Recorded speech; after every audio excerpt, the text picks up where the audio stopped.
We're going to be talking about finding meaning in life. Kind of a big grunty topic, but let's have a crack at it.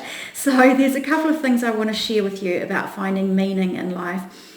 And I share this because it's been true in my own experience, and I see it be true for a lot of other people. And as human beings, it's like we're hardwired to inherently crave meaning in our life. We want depth, we want meaning. It's like air, we need it, right? And there's nothing wrong with you if you notice that you crave wanting more depth and more meaning in your life. It's very, very natural. So there are two reasons that I see from my own experience and from observing other people that we end up craving this meaning in our life. So let's go through the two of them, and then I'm going to share with you three really simple ways that you can immediately start to generate a greater sense of meaning and depth in your own life right now. So the first reason that we seek meaning in our lives is to help us make sense of our existence, right? We want to find a sense of purpose, a sense of meaning beyond just the day-to-day stuff that we do. Beyond the surface level, we're looking for depth, we're trying to make sense of our existence. In essence, we're trying to find that whole, why am I here? Why am I here? And that existential question, what is life about? Right? And so in order to create a solution, a resolution, a sense of comfort in response to that question, that void, that uncertainty, we go looking for meaning. It's very, very, very natural. And the second reason that we seek meaning in our lives is so that we can feel like we matter, right? So we've kind of created the sense of why am I here, but then it's like, well, I'm here, but how do I fit in? How do I contribute? What is the meaning in me? So not just what is the meaning in life and what is life about, but okay, then I'm in it and I want to feel like I matter. So I want to feel like I contribute and that my being alive, me as an individual, little personality self here in my little body, that I make a difference. That I'm not just some blip on the radar, and if I wasn't here, it wouldn't matter. I need to feel like I matter. And so what we do is we look to find place in the world, we look to find purpose in the world by what we do. It's very, very common, right? We know as conscious people that our sense of contribution and the value in who we are isn't via what we do, it's via who we are. It's just the inherent nature of who we are, is we are incredibly meaningful and we are very important, and we do have an important part to play in the world just by being here, irrespective of what we do. But the human nature is to find meaning in what we do. So we look for it in our careers, in our vocations, in our relationships, all different ways that we seek to find meaning in life via what we do. And it really is, again, just to find our sense of place and purpose in the world. So these two things are why we seek meaning. We're looking for what life is about, and we're looking for what do I do that makes a difference, and how do I matter in this big scheme of life. And what I've noticed is that when we answer these two questions for ourselves, and everybody answers them differently, but when you personally feel like you've found some type of answer to these two big questions about life and about my place here and my sense of mattering and making a contribution, when you find your own version of answers to that, right, because everybody has their own version of life discovery and finding out what those things are about for themselves, when you find your own satisfaction, your own answers that create a sense of comfort for you, you will find peace and happiness. Because having no answers to those two questions and feeling like you don't really get that is what creates a sense of disconnection and void, and can quite often lead to feeling very unpeaceful and not happy and not satisfied and not fulfilled, right?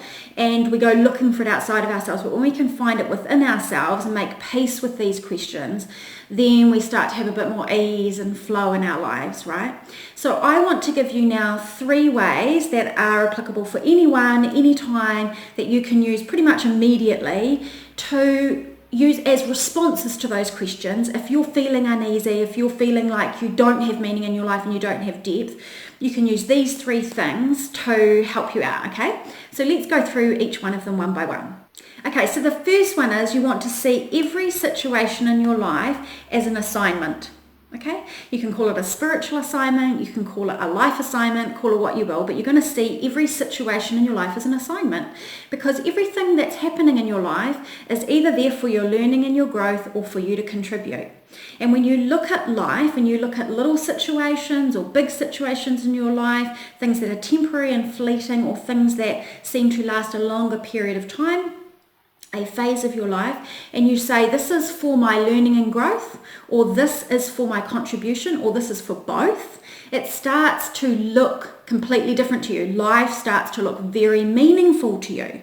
So you're looking at things and you're saying, how can I learn and grow from this? If this is here in my life on purpose as an assignment for my soul evolution, for my life evolution, for my journey, so I can grow, I can become more conscious, I can evolve.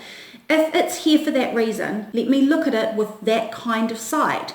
Let me say, what am I learning from this? What is it teaching me? What is it asking me to contribute? How can I step up into this situation? Again, when you look at situations in your life from that perspective, and that's how I look at life, life looks freaking deeply meaningful.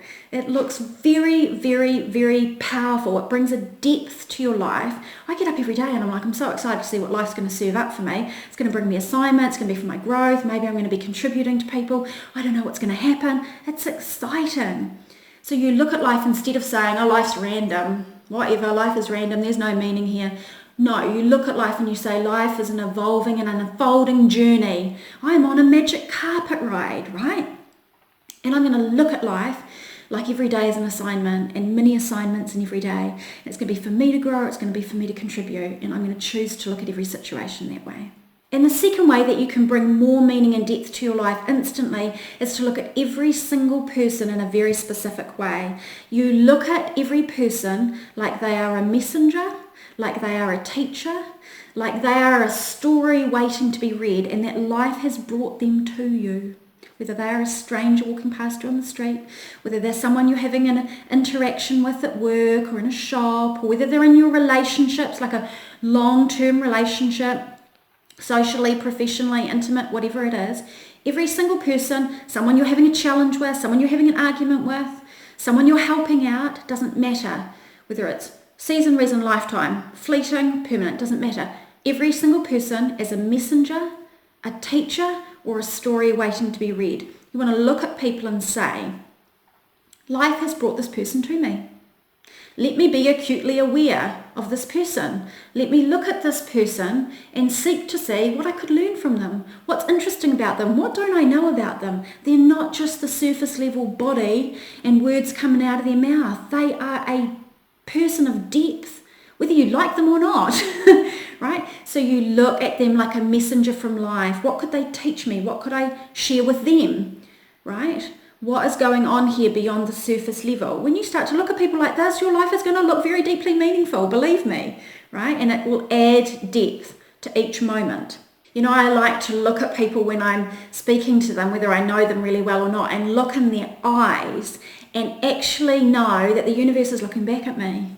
Because, you know, the universe is just one big energy field, and I'm energy, you're energy. We basically came from the same place. We're basically made of the same stuff, and we're both souls or energy or spirit here having a life journey, and we're totally connected. And so when I look in the eyes of someone, if I look in your eyes, I'm like, I know what's looking back at me. What's looking back at me is the universe embodied in you, reflected in you. And because I know that's in me, I know that I'm connected to you. So I know that you're kind of a mirror looking back at me as well. And so you start to look at people and bodies walking around you in a much deeper way. You're looking at souls. Somebody's little soul is staring back out at you. And that soul is literally intricately connected to all that is, to the entire universe. And so now relationships and people are looking a lot more meaningful, right, than the surface level of day-to-day life. Now, the third way that you can bring more depth and meaning to your life is I want to suggest that you start to think about creating your own mission in life or your own mini missions, right? Some people know deep inside of them, and they have known maybe since a young age, what they feel they're here to do, like a purpose, a calling, a mission, and they're on it. Maybe it's their vocation, maybe it's their career, maybe it's maybe it's something that's not a paid vocational profession, but it's more like in art or creativity, or maybe it's in community, or maybe it's parenting, whatever it might be. But not everyone has that sense of calling or mission, and they feel like they're looking for it. Well, I want to let you know you can create it for yourself. And rather than trying to find some big mission, I just want you to think about each morning when you wake up, there is a 24-hour cycle called the day, and you can make that 24-hour cycle on this ride called life a mini mission. So you can say, my mini mission for today, maybe it's Monday, maybe it's Wednesday, maybe it's the weekend, whatever. My mini mission for today is I am going to bring joy to as many situations and people as I can by being light-hearted, or by being funny, or by smiling at people. Or my mini mission today is I'm going to look for openings and opportunities to add value. Or my mini mission today is I'm going to look for a way that I could make someone feel better about themselves or contribute to them. I don't know what it is, but there'll be something. Or my mini mission today is to look for areas in my work or in my community where I could create an improvement, like look for a way to innovate how something's being done. That's going to be my mini mission in my network today, is to create some kind of awesome improvement that's going to benefit me and everybody else that's around me and that's coming in behind me, right? So we're looking for ways that we can choose our own mini mission. You don't have to go out and find some big mission. You can make it for yourself, and it will add meaning and depth to your life, right?